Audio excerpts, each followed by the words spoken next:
Hey good buddies, what's up and welcome into the Good Buddies Anime Review. I am your good buddy Roger. And I am your good buddy Brandon. And we have finally returned. It's been a while. Yeah, we missed 3 weeks or so. It's been a while. It's been, yeah, there's... We've both been living life. Yeah, what's happening. Yeah, but we'll talk about it in the ramble. Let's get to it in the ramble. But this week we are talking about a Netflix original, an anime that actually is not from Japan. It's from right here in America. Mm-hmm. It was a animation company in Japan, of course, but It was written and created by Americans, and it's pretty rad stuff. We'll get into the pedigree a little bit later, but let's talk about Cannon Busters. Yes, let's talk about it. All right. Well, before we do, Roger. Yes, sir. Let's tell them about how this is going to go down. We're going to tell you about this show. We're going to talk about it for a little bit. We're going to give you our opinions on how we felt about it. And finally, we're going to give you a review of recommendation. Do we think that you, our good buddies, should check this thing out? Yep. And Roger, if it was Boo Boo Skunk Garbage, what would you call that? I would call it an anime, maybe not. Well, it was not great, but... Anime. It was average. It was fine. It's anime, maybe. What is actually pretty good, though. It's actually quite nice. My God, it's animals, definitely. But if it was incredible, Roger, if it was so good... Oh, it would be amazing. It would be amazing. And the way we're going to get there is we're going to give it a possible 10 stars, 5 categories, 2 stars each, for a total of 10 stars. That is how math works. And the first of those categories is Roger. The story and setting. Second one. The characters and development. Number 3. The art and animation. Cuatro. The soundtrack. And finally, that Good Buddies Wiggle Room, that 5th category, that Je ne sais quoi. What does that mean, Roger? I do not know what. I don't know what.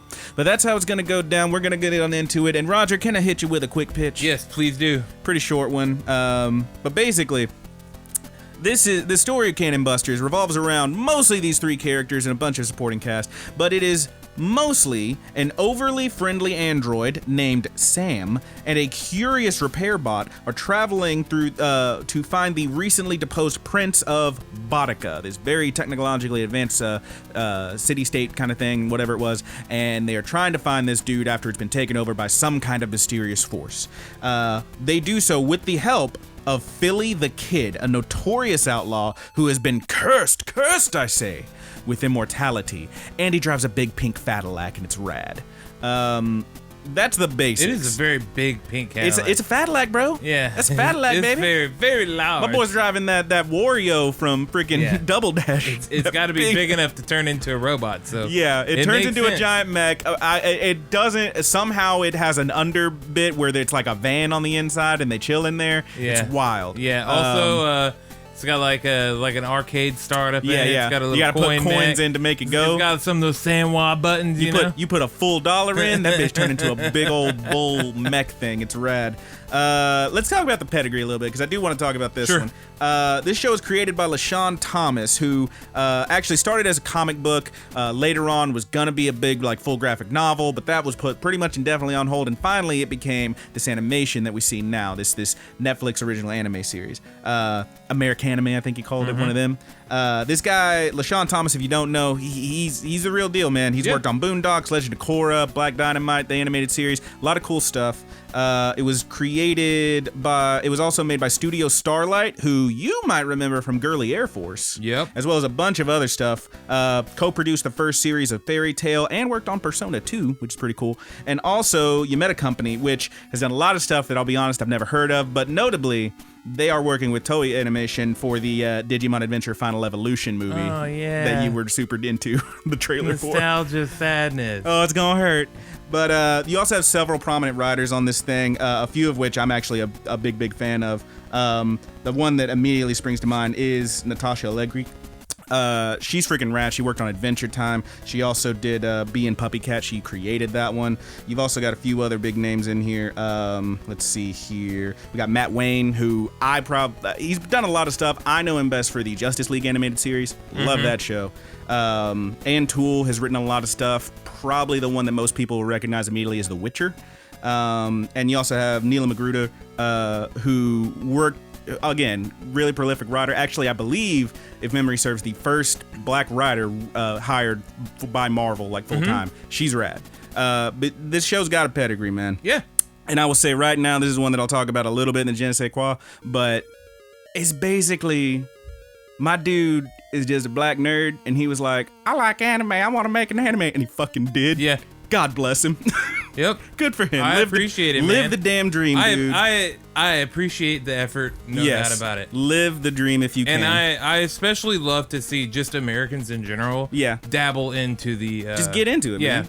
Get into it. But let's hit the story and setting, man. Let's get into this review proper.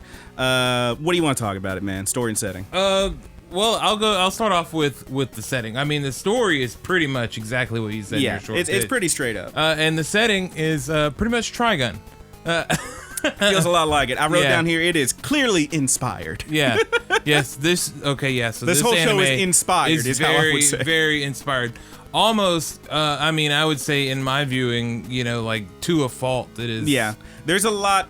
So let me just read this little bit of my story and setting. I wrote, clearly inspired, an unstoppable outlaw who's being chased by bounty hunters. It sounds like Trigun. A gun-toting badass with a necktie and an afro. It sounds like Cowboy Bebop. It sounds like Spike.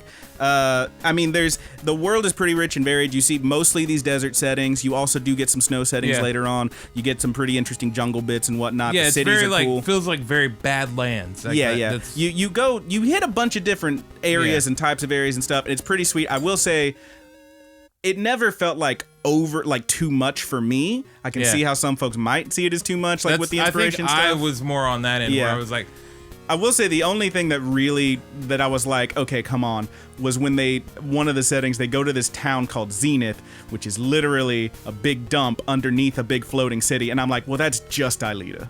Yeah. That's just Aelita. You changed nothing. Yeah. I mean, there's even scenes, I think it's in the third episode or so, where they're kind of in the saloon-esque town. And it damn near mirrors the Cowboy Bebop movie. Yeah. To the point of where it has three old men just kind of yakking about nothing, but also following. That was literally them, though. The one dude had the same hat, and the one dude had the same shirt on. It was that was. Yeah, it was, and I think that was a little bit of maybe my problem is that like I love this, and I get that you loved it too. I really like it. I wish that it was something used to make it your own. It just feels a very hollow homage. I would say that homage, part. Is that the proper way of saying that word? I would say homage, yeah. Homage, yeah. I would call that part specifically a clear homage, obviously, but I mean, mostly, I would never say it was hollow. I mean, to say hollow to me implies it's got nothing original to bring, and it does have quite a bit of stuff that I felt like was are definitely rad. Different. Like the old men are definitely different. They're like, I mean, one of them's a lizard creatures. man or something. But it's I felt like my problem with it was, I guess I'll go ahead and get this out of the way. My problem with it is that it did these things that were clear reminders of something, but it did nothing to set itself, truly apart from it. I don't know if I fully agree with that, but I get what you're saying. Yeah. I get what you're saying. It just made me feel like man, I really did love the Cowboy Bebop movie. I shouldn't be. Well, let's not forget, Cowboy Bebop, now, granted, there, again, homage. Mm-hmm. You look at that scene where, they're fighting on the train, it's straight up Bruce Lee. Yeah. They've straight up rotoscoped it. But, still, I get what you're saying. It's like laying in bed with a lover but thinking about someone else. What? That's what it is, dude. I feel like that's a bit far, but I get you. Yeah, I get you. While you're cool and all, but also my mind is somewhere else too. You mean at your old house where you had the Asuka scroll above your bed so you could look at her while you were laying there with your girlfriend? I loved it. It wasn't a scroll, dude. It was a very small fleece blanket. Yeah, okay. That's a distinction that needs to be made. Yeah. That way when you touch her, she's soft. But overall, the setting, it does have various settings, and all of them to the point of what I saw. I will go ahead and say now that I did not finish it. So my score will be tentative. Okay. But everything that I did see, and I saw up to episode 8, it all feels incredibly inspired. Each place, for the most part, you can draw lines, and if this is your kind of thing, where you want to draw, okay, took inspiration from this, and I see the appeal behind that, I really do. However, it just was a little off-putting for me because I was thinking more about the other stuff than what I was watching, and I really did want to like Cannon Busters. Yeah, I get you. Well, so yeah, I get what you're saying, man. The only other thing I would say about the setting is that we do see a little bit of this place called Boudica, which is this big nation that just got took out.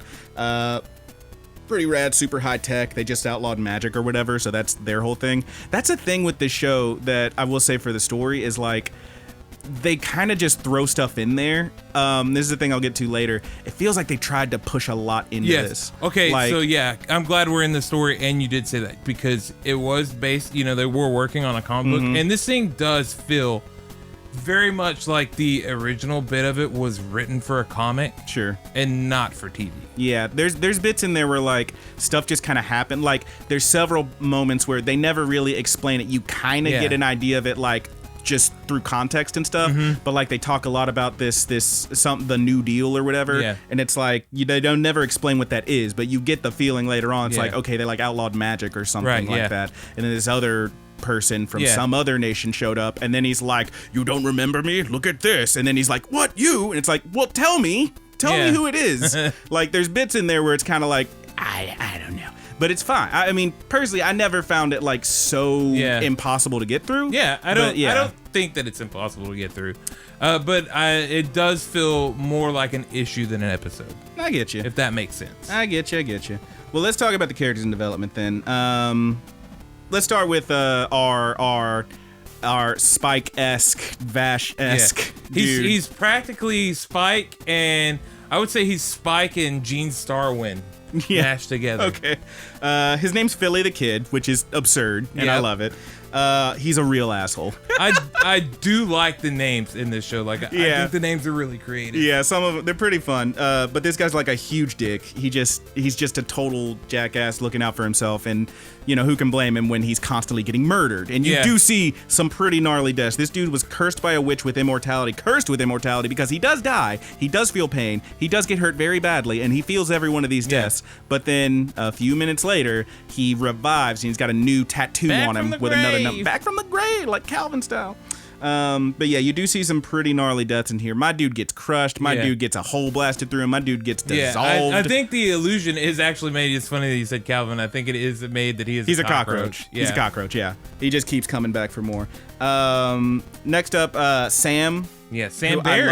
I love. Well, so in the comic, she was called Sam Barry. Yeah. In the show, she's just Sam. Yeah. Yeah. Okay. They do have some changes in there, but Sam is a just absurdly friendly robot girl who is the best friend of Bodica's Prince Kelby until the kingdom was attacked and taken over by some mysterious invading force. She's overtly friendly. There are bits where like she will make a new friend, and you'll literally see from her point of view a little scroll of faces. It's like friend number 72. It just pops up, and you see all these other characters. She loves her some friends. She loves making friends. That's her whole point. Like Sam actually stands for something. It was like service automaton. I don't remember. It was like she's there to make friends. That's her whole thing. She is made to be your best friend, and she's so good at it, and I love her so much. Yeah. And also, she's hiding a secret, because in episode 1, you watch her turn into some kind of death bot for a second. Yep. It's great. Yep. That's another thing. That happened. So episode 1, no big spoiler here. Episode 1, you see her, like, face open up with a big laser, and she's floating about to blast this dude, and he's like, what? A cannon buster? And it's like, you never tell me what a cannon buster is. Right. What the like, you get a little bit of that later on. I mean, they explain it more in the last few episodes, which you haven't seen, but they explain it a little bit. Yeah. But never satisfactorily, I think, too, that's something like you can kind of get the idea of what a cannon buster is. It's a lot of inference. If you've watched a lot of the animes that this is kind of a love story too. Yeah. You can probably pull together and get the general gist of what she probably is. This is a weird series, you know, Gunbuster, and then they had Die Buster, and now it's Cannon Buster. I don't even know anymore. Yeah. But no, you do get more of an explanation of what exactly that means, but it's like they kind of just throw stuff in, and then it's like, you know, here's some episodes where we're doing something else, and you don't even think about it. Next up, I do want to talk about this little fucker. Casey Turnbuckle is incredible. Yeah. I love Casey Turnbuckle is an adorable. Also, the same person that voice acted Mamimi from Fooly Cooly. Yeah, dude. Casey Turnbuckle is an adorable little mechanic robot who is very overenthusiastic when it comes to upgrading and tuning up Bessie, who we're going to talk about in a second. That's the Fadillac, baby. That big-ass Fadillac Bessie. But yeah, Casey's adorable. Casey's super cute. I think I think it's either 7 or 8, where they end up in that junkyard town underneath the floating city. Yeah. That's a big Casey episode, and homie like straight up gets gaslit into almost committing suicide. It's crazy. Yeah. It's an absurd, it's like crazy, like the levels they go to. Like, it's so goofy fun, and then it's like, well, this got really serious out of nowhere. It got very dark. Or turbo violent. Yeah, at times. Yeah. It is. That's another thing. This show really threw me off when I first started watching it because it's so goofy, so funny, and then you're literally watching people get holes blown in them. Yeah. It starts with him with the big mech killing a dude in the desert. And like literally just crushing him in its hands. Like, whoa. That's how it starts. Yeah. I think I would. That's one of the things that I wish they would have emphasized more on. Is I know like we have, you know, like violence isn't everybody's favorite thing. Sure. But they do like this over the top violence with this. Yeah. That I feel is kind of sets it apart from Outlaw Star and Trigun and even Cowboy Bebop, where yes, there is violence, but it's not like this. Like, this is over the top. This is something different, but it just feels like it's just a little extra piece sprinkled in there. It never feels like it's something. Even his like his rebirth or whatever. Like, I feel like that takes a little more of it does have importance, but it takes a little more of a backseat than it should. Sure. I want to really invest and know about this character. Yeah. So we talked about Casey. Yep. The other main character is the freaking car they're driving in, Bessie, which we've already said. Yeah. Big ass pink Cadillac. Has a console that's made like an arcade machine. You put tokens in, turns into a big bull mech. It's rad. It's super cool. Casey's in love with it and wants to tune it up and fix its Gatling gun and shit. It's wild. There are several other characters that I don't think we have a whole lot of time to get into, but let's just hit them real quick. Yeah, might as well talk about 9. We got 9. Prince Kelby. Yeah, 9 is a disgraced samurai who gets stronger the more drunk he is, apparently. We have Prince Kelby, who, again, is the deposed prince of Boudica, who's running around with Odin, former head of the Boudican Royal Guard, and Prince Kelby's sole protector now. They're trying to get to... I forget the name of the place. They're trying to get to this place that's like the last like bastion for them. That's like they're like a fortress kind of thing they're trying to get to.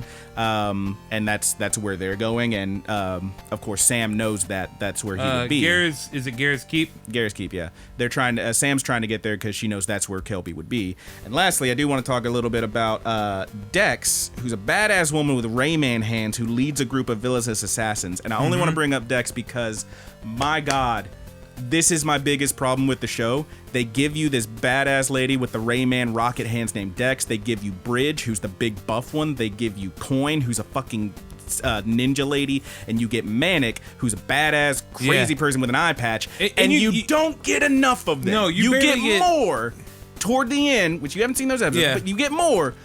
It's not enough, and that's why I really want more. The point where I was like at episode 8, and you barely see anything from these people, and they're freaking in the intro. Don't do that. No, you get quite a bit more in the last couple episodes, but it's still like I want to know more about them. Certainly, I definitely want more. Yeah. But yeah, that's the other ones that we didn't really talk about as much. Just quick wise. Yeah. I will say that like developmentally, because there's characters and development. I'll say again, it feels like they tried to put too much in 12 episodes. They give you a lot of characters and not enough time with them except for like your main 3, which is fine because the main 3, like, they make it work. But I do want to know more about these guys. 9 is like in maybe 4 episodes and maybe 4 episodes. And he's like a badass I want to know more about. But that said, they try to give you a backstory on him and it just feels wildly out of nowhere. Because like he gets a showdown with another samurai or something and then it's like, here's a flashback, and I'm like, okay, that's interesting. Did he just murder a child? This feels out of nowhere when I just saw him drinking a bunch and being funny. What? It just feels out of nowhere sometimes. Yep, it does. But yeah, I think the show, I would say, is at its best when you see like Philly's trying to teach these robots to be more assertive in this unforgiving wasteland, or when they're like getting through a dangerous spot by working together and stuff. But then it tries to force in like a little more with these other side characters, and it's just not enough to matter, I would say. And I think honestly they would have helped themselves by spending more time on that and less time drawing parallels. I feel like you're kind of stuck on that point, but I'm not gonna say you're wrong. It's the one thing for sure, and it's a shame because I don't want it to be the one thing that I notice. or noticed watching, but like that's what I did the whole time was I just thought about, you know, like I was just spending more time on that than I was the show, and I think it's a disservice to the show. Like, I would like to see them, like when they come around, hopefully for another season or something, start pulling more into what they have. I don't know, man. I feel like for most of it, there was enough original stuff that it never bothered me. I was just like, this guy is certainly inspired by characters, but he is his own dude. He's way too much of an asshole. I don't know. I was up to episode 8 and I had not felt that way yet. I don't know, man. Let's talk about the art and animation. It's fine. Yeah, it's fine. Nothing all that wild. I said pretty decent.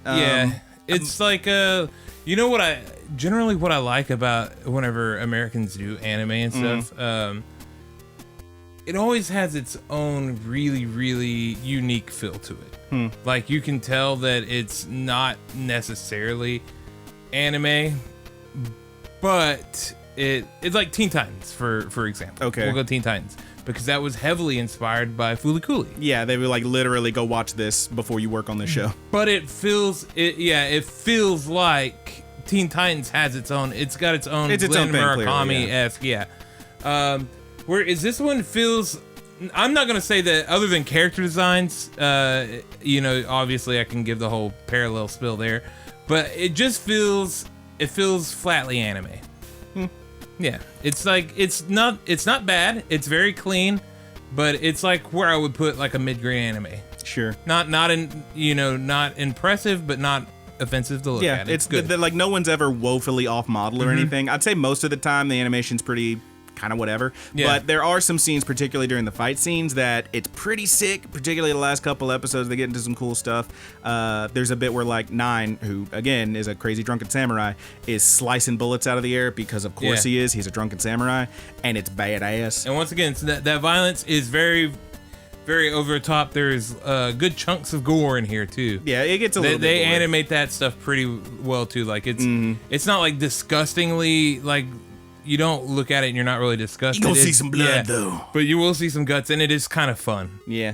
How about that music and soundtrack, big boy? I liked it. I thought it was the best part of the show. Yeah, me too. I thought the opener was really good. Yeah. I'll be honest, the first time I watched the intro, I was kind of like, this seems kind of chill for like the action that I'm looking at.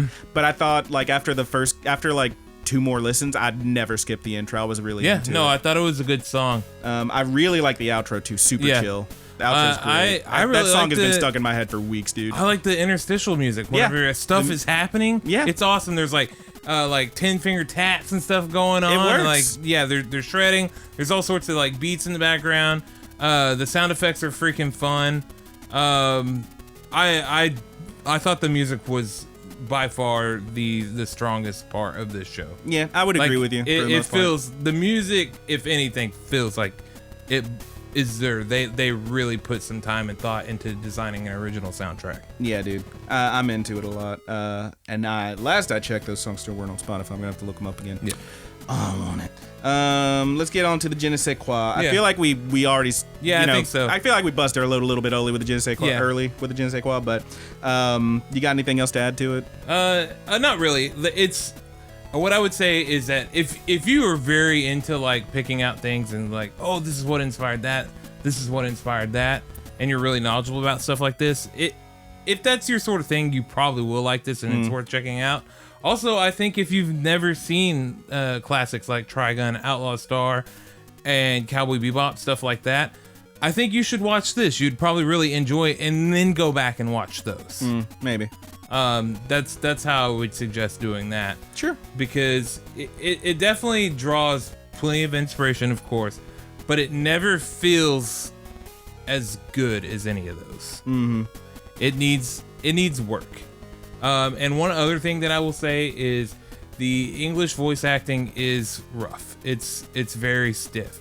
I would switch to the Japanese audio if you can. So that's what I did for the first few episodes, and then later on I kind of back and forth with it, and I eventually landed on doing the English audio with the subtitles, because mostly I was switching back and forth just see, well, how did they say that line or that line?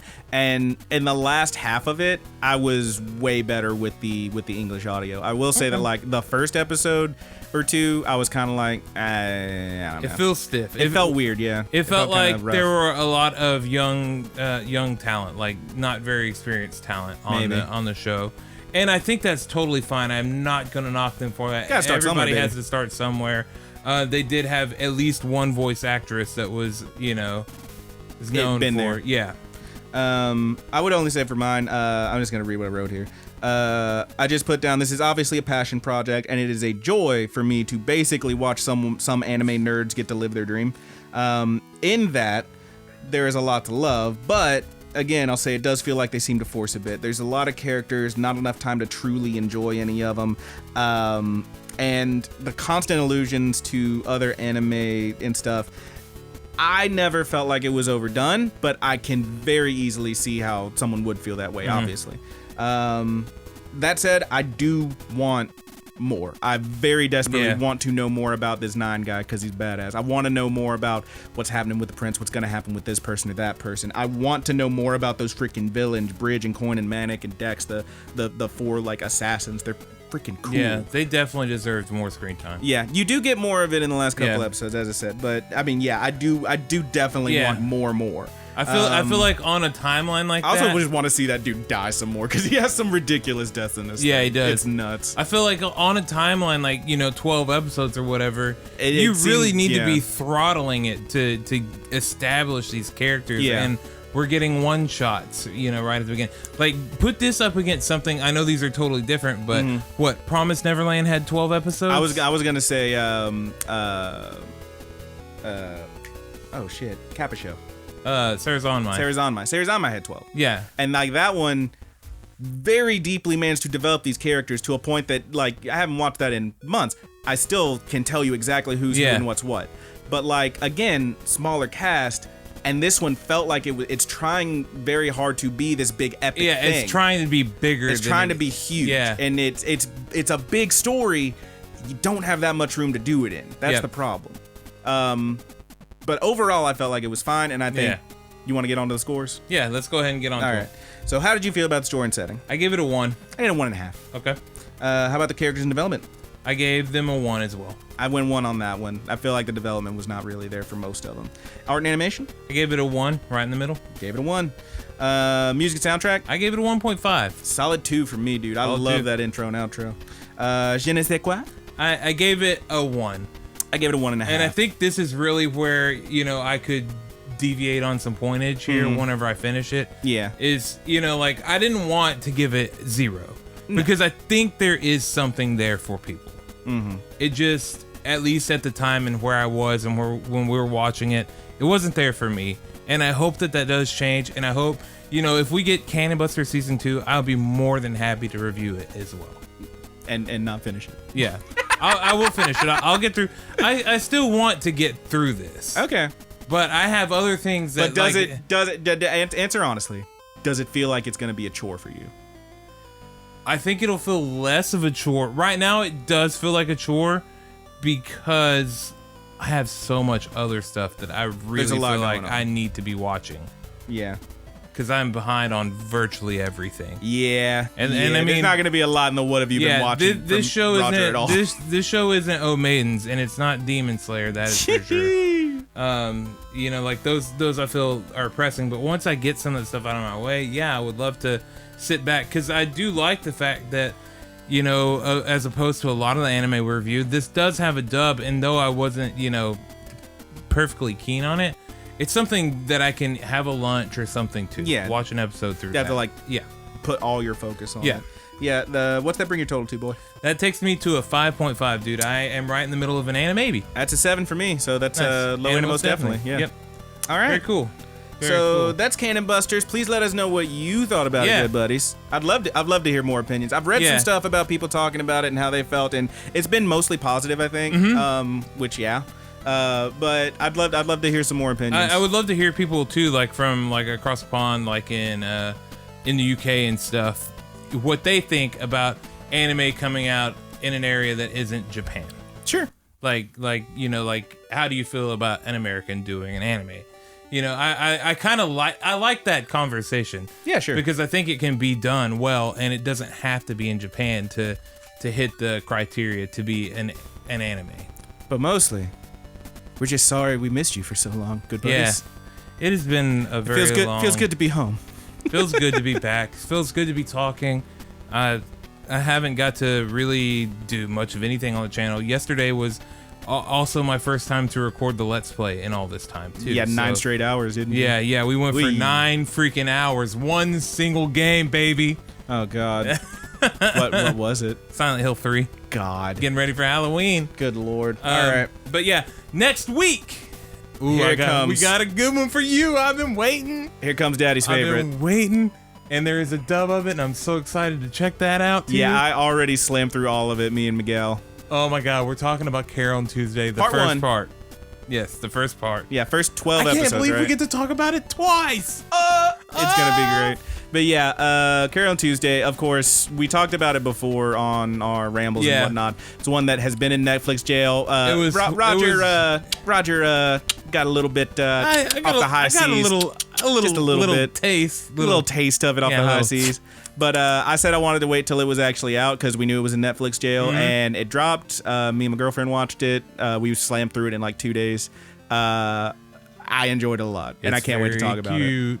It's very cute. And you know what I say? Hit me with that cute shit. You do say that, man. You got to hit me with that cute shit, baby. Alrighty, good buddies. Please check out the links in the description below. Hit us up. You can find all sorts of places to talk to us, like our Twitter at the Good Buddy, TGB_anime pod. It's been a long time. It's been a while. Please We're gonna have to the channel. It helps us out. Totally. We'll have the full plugs at the end of the ramble, which will be on another episode on the YouTube. But yeah, all the links are in the description below. Thank you. Shout out to our good buddy Haas for our closing theme that you're going to hear on the YouTube. The Buddy's good. Yeah, the Buddy's good. That's Thomas Tastes Better on Instagram. All one word, right? Yep. Thomas Tastes Better on Instagram. That's our good buddy Haas for the Buddy's good. Of course, if you're listening to the podcast version, this is going to make no sense. We're going to go straight into the ramble. But we're going to go ahead and bust on into it. Yeah. Please let us know what you thought in the comments below. We definitely, the best place to talk to us. And I know over the past, all of this hectic stuff that you're going to hear about in the ramble. Yeah. I know that I have been kind of laxed on replying to comments. Is lax the right word? I think it is. Yeah, that sounds right. Lackadaisical. Yeah, I haven't got back to everybody. I know some of you guys left some comments, so I apologize. I did at least try to throw a thumbs up and a heart on them to acknowledge that, hey, I do see you guys, but I tried to put some update videos on too of what was going on, but we'll get more into that into the ramble. Thank you so much, good buddies. It's great to be back. I hope you enjoyed the show, and we'll continue on in the ramble, which you'll probably hear tomorrow, or if you're watching this at a later date, you can listen to it immediately after. Yeah, man, that's how time works. Yeah. But thank you so much. Bye-bye. I love you, good buddies. Goodbye.